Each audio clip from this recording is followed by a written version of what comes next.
नमस्कार, मैं सौरभ भगत वापस से स्वागत करता हूं आप लोगों का हमारे इस चैनल पे। आज हमारे साथ हमारे बचपन के एक मित्र शिवम राज हमारे साथ मौजूद हैं, जो कि मिनिस्ट्री ऑफ आयुष के बारे में आप लोगों को कुछ जानकारी देंगे। स्वागत करते हैं शिवम आपका हमारे चैनल पे। नमस्कार।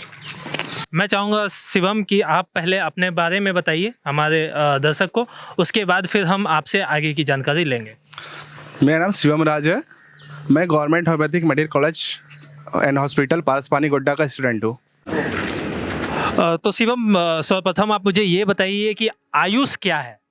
देखिए, आयुष के बारे में हम आपका फुल फॉर्म बता देने से लगभग आपको क्लियर हो जाएगा आयुष क्या है। देखिए, आयुष का मतलब है आयुर्वेदा, इस से आयुर्वेदा, वाई से योगा, यूनानी, सिद्धा, होम्योपैथी। मैं होम्योपैथी के अंदर में आता हूँ क्योंकि मेरा कॉलेज होम्योपैथिक कॉलेज है। मैं होम्योपैथिक स्टूडेंट हूँ। ये आयुष मंत्रालय 2014 को गठित किया गया था हमारे प्रधानमंत्री मोदी जी के द्वारा। तो शिवम से फिर हम आगे बात करेंगे। मैं आप सभी को बता दूं कि मेरे घर के पास ही एक सामुदायिक स्वास्थ्य केंद्र है, जहां पे एक डॉक्टर है, डॉक्टर रहमान। तो आज मैं शिवम के माध्यम से उनसे कोविड-19 के बारे में कुछ जानकारी हासिल करूंगा और वही जानकारी आप सभी के साथ अपने इस चैनल के माध्यम से साझा भी करूंगा। तो चलते हैं हमारे हॉस्पिटल और बात करते हैं हमारे डॉक्टर से।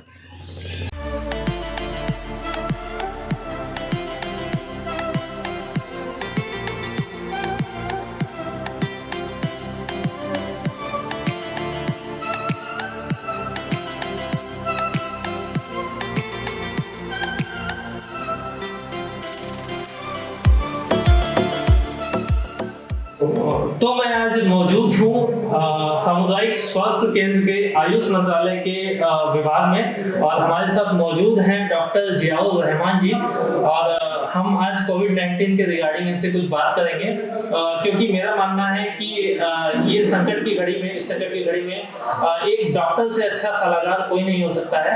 तो हम कुछ ऐसे बेसिक सवाल जवाब करेंगे डॉक्टर साहब से कि हमारे जैसे आम लोग हैं, इस बीमारी को लेकर बहुत लोग पैनिक हो रहे हैं, बहुत लोग डर रहे हैं, बहुत लोगों के मन में अफवाह है, तो वो सब चीज भी क्लियर हो जाएगा। और ये काफी स्वास्थ्य से संबंधित काफी अच्छी जानकारी भी हमें देंगे, ताकि इस बीमारी से कैसे हम लोग निजात पा सकेंगे। तो सर, मैं स्वागत करता हूँ आपके हमारे चैनल पे। जी, धन्यवाद, थैंक यू। सर, तो सर्वप्रथम मेरा सबसे पहला सवाल ये है कि कोविड-19 ये बीमारी है क्या? कोविड-19 बीमारी जिसे हम कहते हैं सीवियर एक्यूट रेस्पिरेटरी सिंड्रोम, 2002 में भी ये बीमारी फैली थी, लेकिन उसके बाद जो बीमारी ये फैली 2019 में, तो इसे SARS-CoV-2 का नाम दिया गया। इस बीमारी से, ये बीमारी जो है कोरोना वायरस की वजह से होता है, और इसकी वजह से सांस की तकलीफ लोगों में, बुखार, खांसी, सर्दी, शरीर में दर्द, ये सब बीमारियां होती हैं, ये सब सिम्टम होती हैं, जिसकी वजह से जो रेस्पिरेटरी सिस्टम है उसको वो इन्फेक्ट करता है, और अगर इसका सही से इलाज ना हो तो इट लीड्स टू डेथ। तो अभी जो कोविड-19 चल रहा है, इसके प्रिवेंशन के तौर पर आयुष विभाग हमेशा खड़ी है, और उम्मीद करते हैं कि आने वाले दिनों में भी आयुष हमेशा हेल्पफुल होगा, और आगे भी हम हमेशा इस बीमारी से लड़ने के लिए तैयार हैं। तो जैसा कि आपने देखा कि डॉक्टर साहब ने हमें बताया कि ये बीमारी कहाँ से आई। ये बीमारी एक्चुअली चाइना के हुबई प्रांत के वुहान शहर से आई है, जो कि 2002 में भी एक बार आया था सार्स के नाम से, सार्स। उसके बाद फिर ये अभी के समय में फिर से आया ये बीमारी, जो कि उससे ज़्यादा इफेक्टिव है, इसलिए इसका नाम सार्स 2 यानी कोविड-19 के नाम से इसको रखा गया। तो सर मेरा दूसरा सवाल ये है कि इसके जो, जैसे कि आपने अभी मुझे बताया कि इसका जो लक्षण होता है कि सर्दी जुकाम खांसी गले में जलन, तो काफ़ी सारे डॉक्टर ये पुष्टि कर रहे हैं कि इसमें 40 से 45% लोगों में इसकी लक्षण दिखती ही नहीं है, इसका लक्षण ही नहीं दिखाई देता है। तो इस बात में कितना सत्य है? बिल्कुल सही। जो बीमारी होती है, जो सिम्टम होता है, वो बहुत लोगों में दिखाई नहीं देता या वो उभर के नहीं आती, लेकिन जब उसकी जांच होती है तो वो कंफर्म केसेस में आ जाते हैं, कंफर्म हो जाता है। लेकिन ये होता है संक्रमित लोगों के टच में रहने से, तो इसे हम कहें एसिम्प्टोमेटिक। और जब ये सिम्प्टोमेटिक है तो जाहिर सी बात है कि सिम्टम बाहर नहीं आएगा और उसमें जो है बीमारियां जो हैं वो रहेंगी, लेकिन आपको पता नहीं चलेगा। जी, तो सर जैसे कि आपने अभी टेस्टिंग के बारे में बताया, इसकी जो जांच करके हम इसकी पुष्टि कर सकते हैं कि कोविड-19 का कंफर्म केस है या नहीं, तो आप मुझे जांच से रिलेटेड ये बताइए कि इसकी जो टेस्टिंग है वो किस प्रकार की जाती है और मतलब कैसे हम कंफर्म करें कि सामने वाले में कोरोना वायरस है? जी, हम जो ओपीडी में केसेस देखते हैं या फिर इमरजेंसी वार्ड में केसेस देखते हैं, जो पेशेंट सांस की तकलीफ, nasal problem, sneezing, throat pen, बुखार, इस तरह की सिम्टम अगर लेके आते हैं तो हम उन्हें जांच के लिए कहते हैं, और अगर वो पॉजिटिव हो जाता है तो वो कंफर्म केसेस में आ जाता है। और इस तरह के चीज़ों में अभी रैपिड टेस्ट आया है और दूसरा कि थ्रोट स्वैब टेस्ट है, दोनों तरह के टेस्ट चल रहे हैं। ये झारखंड गवर्नमेंट ने भी इसको प्रोवाइड किया है और अच्छे ढंग से इसकी जांच हो रही है और लोगों को पता चल जाता है कि कौन संक्रमित है, कौन संक्रमित नहीं है। जी, तो सर मेरा एक सवाल और ये था कि जैसे कि मेरे गांव में अभी कोरोना वायरस का कोई भी केस नहीं है, इनफैक्ट मेरे पूरे जिले में नहीं है। तो जैसे कि काफ़ी सारे जो हमारे इधर के जो डॉक्टर हैं, नो डाउट डॉक्टर तो हैं, लेकिन वो एक्चुअली इस बात के लिए प्रिपेयर नहीं है कि अचानक से अगर कोविड-19 के अगर पेशेंट आ जाते हैं, जैसे कि कल ही का मैं बात करता हूँ कि गोड्डा के बोड़ैयाहाट के किसी अंदर गाँव से एक केस सामने आया। तो अगर मान लीजिए, भगवान ना करे कि हमारे गांव में ऐसा कोई केस है, अगर मान लीजिए अगर सडनली कोई ऐसा केस अगर आ जाता है सामने, तो आप सर्वप्रथम आपकी क्या भूमिका रहेगी? अगर इस तरह के केसेस आ जाते हैं तो वो पूरा एरिया कंटेनमेंट जोन के अंदर आ जाएगा। और क्योंकि हम जानते हैं कि कंटेनमेंट एरिया जो होता है उसके बाहर बफर जोन होते हैं, तो कंटेनमेंट एरिया में पूरी तरह से लॉक कर दिया जाता है। उस संक्रमित आदमी के पास किसी को जाने नहीं दिया जाता है।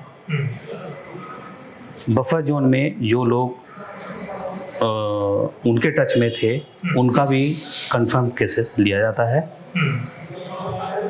स्वैब टेस्ट किया जाता है या किट टेस्ट किया जाता है। तो उस एरिया में जो कंटेनमेंट जोन है, उस एरिया में स्वास्थ्य विभाग की तरफ से, प्रशासन की तरफ से सारी फैसिलिटी मुहैया कराई जाती है और उससे डिस्टेंस मेंटेन रखा जाता है लोगों को, ताकि संक्रमण ना फैले।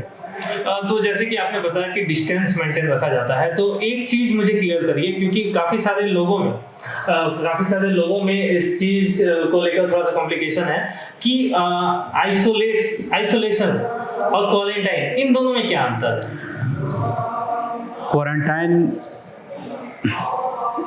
क्वारंटाइन का मतलब हुआ कि जो संक्रमित लोग हैं उसको एक अलग जगह में रखना, और आइसोलेशन का मतलब हुआ कि जो संक्रमित लोग हैं उससे सबको दूर रहना। तो तो आइसोलेशन का मतलब, आइसोलेशन में जैसे हम आप सब लोग रह सकते हैं, लेकिन क्वारंटाइन में वो लोग रहेंगे जो संक्रमित लोग हैं। तो जैसे कि अभी हमारे झारखंड गवर्नमेंट हमारे जो प्रवासी मजदूर हैं उन लोगों को लाने का फैसला लिया है, तो आप बीइंग ए डॉक्टर आप उनको हमारे चैनल के माध्यम से उनको आप क्या सतर्कता बरतने की जानकारी देंगे कि वो अभी जैसे आ रहे हैं अपने घर, तो वो किस प्रकार से अपने घर में रहें ताकि उनके परिवार को भी उसकी कोई प्रॉब्लम ना हो, संक्रमण का खतरा ना हो।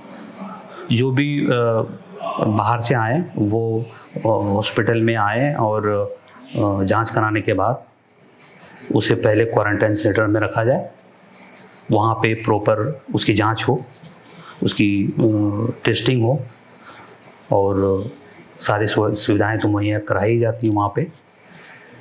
और फिर उसके बाद जितना दिन लॉकडाउन रहेगा उसको अलग से आए क्वारंटाइन सेंटर में रखा जाएगा। आपके आयुष मंत्रालय के थ्रू जो एक कोविड पेशेंट जो है या जो नहीं भी हैं उनको एक दवा दिया जाता है आर्सेनिक एल्बम 30, तो ये दवा कहाँ तक कारगर है और इसका जो डोज होता है वो किस प्रकार लिया जाए, मतलब किस प्रकार से इसका सेवन किया जाए, आप इस चीज़ में थोड़ा सा बताइए। Central council of research in homeopathy new Delhi ने एक एडवाइजरी जारी की कि आर्सेनिक 30 को रिसर्च के बाद एज ए प्रिवेंटिव लोगों को दिया जा सकता है। या तो आप क्वारंटाइन सेंटर में दें या फिर वैसे लोग जो संक्रमित नहीं हैं ताकि उसको संक्रमण ना हो। तो आर्सेनिक 30 से रिसर्च, हमारे रिसर्च सेंटर CCRH ने इसे लोगों को देने के लिए कहा है कि आप दे सकते हैं इसे दवाएं। आप हमारे वीडियो के माध्यम से झारखंड सरकार या केंद्र सरकार या हमारे प्रशासन को अगर किसी प्रकार का सलाह या जो किसी चीज़ की अगर आपको कमी लगती है कि ये चीज़ होना चाहिए आयुष विभाग में, खास करके हम ये वीडियो आयुष विभाग के लिए बना रहे हैं, तो आप क्या कहना चाहेंगे? झारखंड गवर्नमेंट की तरफ, झारखंड गवर्नमेंट जो है सकारात्मक कार्य कर रही है। आयुष विभाग के अलावा भी दूसरे चीज़ों में भी सकारात्मक कार्य कर रही है, लेकिन आयुष में अभी तक बढ़ चढ़कर अभी तक आए नहीं है। प्राथमिकता नहीं मिली है, दूसरे राज्यों में मिली है। मध्य प्रदेश में बहुत अच्छे ढंग से कार्य हो रहा है, होम्योपैथिक दवाइयाँ दी जा रही हैं वहाँ पे। छत्तीसगढ़ वगैरह में होम्योपैथिक दवाइयाँ दी जा रही है, महाराष्ट्र में होम्योपैथिक दवाइयाँ दी जा रही हैं एज ए प्रिवेंटिव, लेकिन झारखंड में अभी तक इस तरह का कोई प्रावधान नहीं है।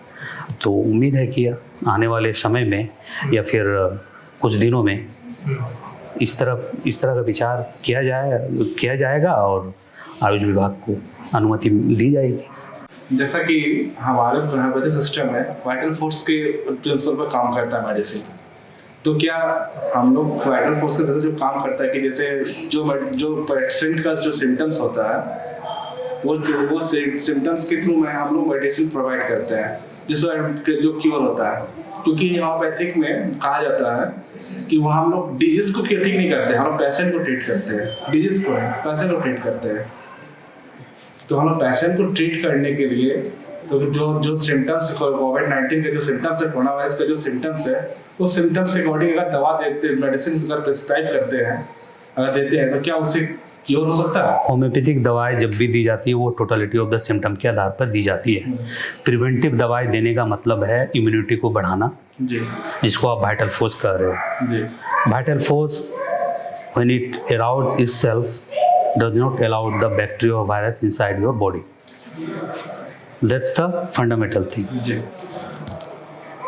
तो इसलिए CCRH ने जो दवाई दी है, मैं उम्मीद करता हूँ कि सारे लोग अगर इससे लाभान्वित हो जाएं तो बहुत कम चांसेस है संक्रमण होने का। जैसा कि अभी तक तो कोरोना वायरस का कोई भी स्पेसिफिक कोई भी इलाज नहीं निकला है, सब पे भी रिसर्च चल रहा है। और जितने पेशेंट भी अगर ठीक भी हुए हैं तो उसको इम्यूनिटी पावर की वजह से ठीक हुए, इम्यूनिटी पावर स्ट्रॉन्ग होने की वजह से ठीक हुए हैं। और जो भी रिसर्च के थ्रू जो भी दवा दिया गया है वो स्पेसिफिक नहीं है कि वो मेडिसिन ही ठीक किया है। तो क्या होम्योपैथिक से भी ठीक किया जा सकता है? ये हम लोग को गवर्नमेंट हम लोग को अलाउ नहीं कर सकती? Whatever require the treatment, हमें आगे आना चाहिए। आप आयुष के भरोसे बैठे रहें, एलोपैथी के भरोसे बैठे रहें, सारे ट्रीटमेंट आप यूज़ कीजिए। जी। तो मैं ये नहीं कहूँगा कि कोई एलोपैथी ट्रीटमेंट करा रहा है तो वो आप आयुष में ही कराएं। नो। लेकिन as a preventive, as a curative हम होम्योपैथिक दवाई उपलब्ध हैं, आप दवाई दें। और बहुत कम चांसेस होते हैं कि जहाँ पे प्रिवेंटिव दवाई दी गई हैं, जहाँ पे दी गई है वहाँ पे संक्रमण जो है बहुत कम हुआ है, संक्रमित लोग बहुत कम पाए गए हैं। क्वारंटाइन सेंटर में जहाँ दवाई दी गई है क्वारंटाइन लोगों को, उन लोग वहाँ पे बीमारी फैलने का बहुत कम चांस हुआ है अब तक, जो रिपोर्ट है ऐसा देखा गया है। और दूसरे क्योंकि मैं अस्पताल में कार्य कर रहा हूँ, मैं ऐसे मेडिकल ऑफिसर यहाँ पे काम कर रहा हूँ, तो मुझे दूसरे विभागों में भी जाने का मौका मिलता है। तो दूसरे विभाग में मैं जाता हूँ तो वहाँ पे ये जानकारियाँ होती हैं कि वहाँ से भी लोग जो है ठीक हो जाते हैं। जी। वहाँ पे भी प्रिवेंशन के तौर पे बहुत सारी चीज़ें बताई जाती हैं। जी। ठीक है। लेकिन अब तक क्योंकि हमारे एरिया में अब तक इस तरह की बीमारियां नहीं फैली हैं, तो अभी फ़िलहाल जो हमारा ट्रीटमेंट है, जिस तरीके का जो पहले चल रहा था उसी ट्रीटमेंट कर रहे हैं। बट ये है कि एहतियात बरतने की ज़रूरत है। तो जैसा कि जैसे सेंट्रल से दिल्ली में जो रिसर्च हुआ, आर्सेनिक एल्बम जो बताया गया मेडिसिन, तो उसके थ्रू ये हम लोग एक मौका देना चाहिए, होम्योपैथी को मौका देना चाहिए पेशेंट को इलाज ट्रीट करने के लिए, उनको उस पर रिसर्च करने का मौका दिया जाए। ये हमारे झारखंड सरकार से और सेंट्रल गवर्नमेंट से भी अपील करना चाहूँगा। बिल्कुल, दोनों से लगाव होना चाहिए, सेंट्रल गवर्नमेंट से और हमारे झारखंड गवर्नमेंट से, और उसके बेसिस पे दवाई देनी चाहिए। और मैं उम्मीद करता हूँ कि आर्सेनिक 30 जो है साहिबगंज ही नहीं बल्कि पूरे राज्यों में जो है, पूरे राज्य में हर आदमी को दिया जाए, ताकि एज ए प्रिवेंटिव जो है कार्य हो सके। जैसा कि अभी झारखंड में एकमात्र homeopathic college, government homeopathic college है जो गोड्डा में, वहाँ पर अभी आइसोलेशन सेंटर स्टार्ट किया गया है, स्टार्ट करने वाला है। तो क्या वहाँ पर पेशेंट को एलोपैथिक से ट्रीट करना ज़्यादा बेहतर होगा या होम्योपैथिक से? होम्योपैथिक कॉलेज है तो होम्योपैथिक से ही ट्रीटमेंट ज़्यादा बेहतर है। लेकिन अगर एलोपैथ की ज़रूरत है तो मेरे हिसाब से अगर कॉलेज है तो वहाँ पे एलोपैथ डॉक्टर भी होंगे। जी। तो एलोपैथिक भी प्रोवाइड करनी चाहिए। मैं कहूँगा अपने तौर पर कि vitamin C and vitamin D very good medicine in allopathy for prevention. जिन्हें नहीं हुआ है संक्रमण और जो संक्रमित हैं, ये दोनों दवाई दी जाए तो बहुत हद तक जो है कारगर साबित हुई है। दूसरे जगहों पे विटामिन डी दी गई है, जो सार्स कोविड-2 के जो संक्रमित लोग हैं। बस इतना जानना है हमें कि अभी फ़िलहाल आर्सेनिक 30 चूज किया गया है दवाई, उसे हम प्रोवाइड करें और मैक्सिमम आदमी को दें, ताकि एज ए प्रिवेंशन जो है प्रिवेंटिव किया जाए, प्रिवेंट किया जाए लोगों को और बीमारी से बचा जा सके। तो आप एज ए डॉक्टर आम पब्लिक को क्या जानकारी देना चाहेंगे? इससे बचने के लिए क्या क्या बता सकते हैं आप? जैसे बहुत सारे लोग बहुत डरे हुए हैं, तो उससे आप क्या बोलना चाहिए? मैं एक ही चीज़ कहूँगा कि लोग डरे ना, इससे बचें। प्रिवेंशन के तौर पे हर चीज़, हर हथकंडे अपना लें। वर्ल्ड हेल्थ ऑर्गेनाइजेशन का जो प्रोटोकॉल है उसे अपनाएं। लोगों से डिस्टेंस मेंटेन रखें, क्योंकि मैंने पहले भी कहा था कि ये जो स्टेजेस हैं, ट्रैवलिंग स्टेज, ट्रांसमिशन जो होता है through the human to human और एनिमल टू ह्यूमन, ठीक है। तो ट्रैवलिंग स्टेज, लोकल स्टेजेस, उसके बाद कम्युनिटी स्टेज, उसके बाद फिर बाद में हम पैंडेमिक या एपिडेमिक उसको कह सकते हैं। तो ये सब सारी चीज़ें हैं कि लोगों को कन्विंस करना है, लोगों को बताना है। मेरे पास भी या मेरे हॉस्पिटल में, मेरे क्लिनिक में जो भी पेशेंट आते हैं हम उन्हें एडवाइस करते हैं कि इस तरह से लोगों को रहना है, डिस्टेंस मेंटेन रखना है, क्योंकि लॉकडाउन चल रहा है अभी। डिस्टेंस मेंटेन रखेंगे तो चेन ब्रेक होगा। घर पे रहना है तो हाथ अच्छे से धोना है, मास्क हमेशा यूज़ करना है, और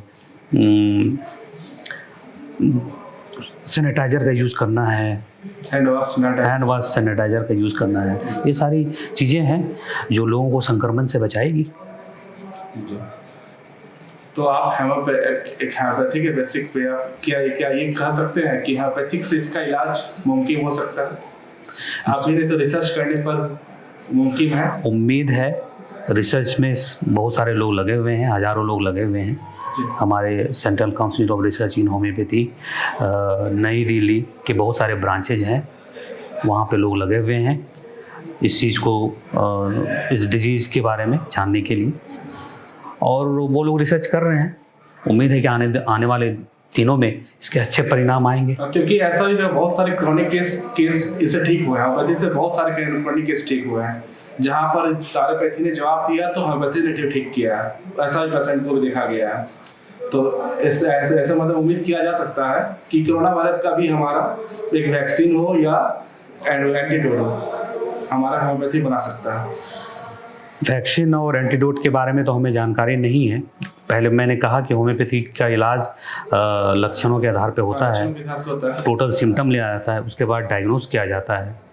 डायग्नोस करने के बाद फिर हम दवाई देते हैं, उसे हम जांच करने के लिए देते हैं, कंफर्म केसेस आते हैं, फिर हम दवाई देते हैं फाइनली। तो अभी जो दवाई हम दे रहे हैं वो जीनस एपिडेमिकस के माध्यम से दे रहे हैं। जीनस एपिडेमिकस लिया गया क्योंकि ये एपिडेमिक है, पैंडेमिक है, और जीनस एपिडेमिकस में कुछ सिम्टम कलेक्ट किया जाते हैं, उसके आधार पे रिफर्टाइज होता है, रिफर्टाइज करने के बाद दवाई दी जाती है। तो central council of research in homeopathy ने होम्योपैथी ने इसको चूज किया है और ये दवाई दी जा रही है, आर्सेनिक 30। लेकिन हमारे झारखंड गवर्नमेंट इस पर ज़्यादा फोकस नहीं कर रही है। झारखंड गवर्नमेंट को फोकस करना चाहिए।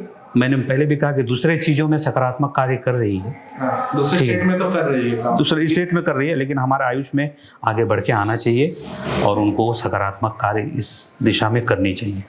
तो ये हम झारखंड गवर्नमेंट से अपील करना चाहिए हमें कि ये आयुष में जो आर्सेनिक एल्बम जो दिया गया है मेडिसिन जो सेंट्रल से जो प्रूवेन है, तो उसको प्रिस्क्राइब करने मतलब उसको सबको देने का। जी बिल्कुल बिल्कुल बिल्कुल, उम्मीद है। मेरा ये सवाल है कि अगर हम आयुष को थोड़ा सा साइड में रखें, और अभी जो एक और दवा सामने आया था हाइड्रोक्लोरोक्विन, जो कि मलेरिया का दवा है, हमारे माननीय प्रधानमंत्री भी काफ़ी सारे कंट्रीज़ में इसकी सप्लाई करी अभी। तो ये जो दवा है ये कहाँ तक कारगर है, इसके बारे में अगर आपको कोई जानकारी है तो आप। हमें इसके बारे में ज़्यादा जानकारी नहीं है। गवर्नमेंट की तरफ से अभी बैंड है, दवाई नहीं दी जा रही है किसी को, किसी दुकानों में भी नहीं मिलेगी ये दवाई। तो अच्छी तरह से इसको जानने के बाद ही दवाई प्रोवाइड की जाए तो बेहतर है। आप हमारे दर्शक को या जनता को आप क्या कहना चाहेंगे कि अगर किसी को ऐसा सिम्टम्स लग रहा है, अगर सिम्टम्स ऐसा लग रहा है, तो ये जैसे कि आपने रासायनिक 30 के बारे में बताया, या जैसे कि वो SCQ हाइड्रोक्लोरोक्विन जो दवा है, तो ये उनको अपने मन से खरीद कर खाना चाहिए या पहले उन्हें सर्वप्रथम डॉक्टर से सलाह लेना चाहिए, फिर डॉक्टर के अकॉर्डिंग जो उनको दवा सजेस्ट किया जाएगा फिर उनको वो लेना चाहिए? आप क्या कहना चाहिए? जी बिल्कुल, डॉक्टर से एडवाइस ले लेनी चाहिए। डॉक्टर के पास आएँ, जांच कराएं, डॉक्टर फिर जो एडवाइस दें उसके आधार पर दवाई लेनी चाहिए। जी, तो यही है कि हम जैसे वार्तालाप कर रहे हैं दवाइयों पे, तो ऐसा नहीं है कि आप वीडियो पे जो दवा का नाम लिया जा रहा है, अगर आपको ऐसा सिम्टम दिखे तो आप ये दवा खरीद कर खा लें। अगर आपको ऐसा सिम्टम दिख रहा है, अगर आपको ऐसा महसूस हो रहा है या किसी और में भी ऐसा लक्षण लग रहा है, तो आप को भी एक डॉक्टर के पास आएँ, उनसे प्रॉपर सलाह लें कि उन्हें क्या करना चाहिए। वो जो आपको दवा जो एहतियात बरतने को कहेंगे, आप उसके अकॉर्डिंग आप उस चीज़ को पालन करें, उस चीज़ का पालन करें। तो वैक्सीन के लिए अगर हम बात करें तो काफ़ी सारे देश में दावा किया जा रहा है कि इसकी वैक्सीन बन गई है। काफ़ी सारे तो अफवाह भी हैं, लेकिन मीडिया में काफ़ी ज़्यादा न्यूज़ चैनल में ये दिखाया जाता है कि ब्रिटेन के एक रिसर्च सेंटर ने वैक्सीन बना लिया है। हमारे हिंदुस्तान में भी चंडीगढ़ में मैंने हाल फिलहाल सुना था, नेपाल में भी मैंने सुना था। तो जैसा कि मुझे इतना पता है कि वैक्सीन जो है वो अगर आज सपोज दैट आज अगर बनकर रेडी हो जाता है तो उसे मार्केट में आने में 1 से 1.5 साल लगेगा। अगर आज भी वो बन जाता है तो लोगों में क्या है कि अगर वो मीडिया में सुन लेते हैं वैक्सीन रेडी हो गया तो वो राहत की सांस लेने लगते हैं, उन्हें लगता है कि अब कोरोना वायरस खत्म हो जाएगा। तो आप इस चीज में क्या संदेश देना चाहते हैं इस चीज के मामले में? वर्ल्ड हेल्थ ऑर्गेनाइजेशन के माध्यम से ही हमने जाना है कि वैक्सीन आने में वक्त लगेगा, लेकिन जब तक नहीं आता है तब तक लोगों को वेट करना चाहिए। लोग रिसर्च कर रहे हैं, ट्राई कर रहे हैं, और क्योंकि होम्योपैथिक दवाई को वर्ल्ड हेल्थ ऑर्गेनाइजेशन ने कन्वेंशनल मेडिसिन माना है, इसलिए हम लोग कन्वेंशनल फिजिशियन भी हैं। तो मैं वैक्सीन के बारे में ज़्यादा नहीं बता सकता, लेकिन as a conventional physician conventional medicine के बारे में मैं बता सकता हूँ आपको। जी धन्यवाद सर, आपने अपना इतना कीमती समय दिया। बाकी मैं इस वीडियो के माध्यम से बस एक ही बात कहूँगा कि जैसे कि आज हमें डॉक्टर साहब ने अपना वैल्यूएबल समय दिया, ये सिर्फ हमें नहीं दिया, ये आप लोगों को भी इन्होंने अपना समय दिया। तो मैं चाहता हूं कि जैसे काफ़ी सारे मेडिकल स्टाफ्स हैं, हमारे प्रशासन हैं, सफाई कर्मचारी हैं, ये लोग दिन रात एक किए अपने सेवा में, हमारे सेवा में नियुक्त हैं। काफ़ी सारे लोग कई दिन से अपने फैमिली से नहीं मिले, काफ़ी लोग अपने नींद के साथ सेक्रीफाइस कर रहे हैं, काफ़ी सारे रात वो सोए नहीं हैं। तो मैं अपने तरफ से मैं ये चीज़ का अपील करूँगा कि आप डॉक्टर स्टाफ्स या प्रशासन के लोग हैं, इनके बातों का पालन करें, इनका सम्मान करें। ये सबसे बड़ी बात है कि इनका सम्मान करें, ये जो कहते हैं उस चीज़ का अनुपालन करें। और अगर किसी प्रकार का लक्षण आपको दिखता है तो आप प्रॉपर सजेशन लें, सलाह लें। अगर आसपास आपको अगर ऐसा कोई संक्रमित व्यक्ति लगता है जिनमें हो सकता है कोरोना से, या कोई प्रवासी मजदूर है, कोई बाहर से आया है जिसने अपना इलाज नहीं करवाया है, तो आप इसकी जानकारी प्रशासन को दें, और डॉक्टर मेडिकल स्टाफ अगर आपके आसपास होते हैं उनको भी दें। और कोरोना वायरस से डरने की जरूरत नहीं है, कोरोना वायरस से सावधान रहने की जरूरत है। बाकी मैं डॉक्टर साहब को धन्यवाद करना चाहूँगा। Thank you. और आप लोगों से भी कहना चाहूँगा कि आप लोग इसी प्रकार हमारे चैनल पर बने रहे, हमारे चैनल को सब्सक्राइब करें, और आगे अपने परिवार के लोगों के साथ, दोस्तों के साथ इस वीडियो को शेयर करें, ताकि उन्हें भी काफ़ी सारे महत्वपूर्ण जानकारी हमारे वीडियो के माध्यम से उन्हें प्राप्त होगा। तो आशा करता हूँ ये वीडियो आपको अच्छा लगा होगा। धन्यवाद। Thank you. Thank you. Thank you.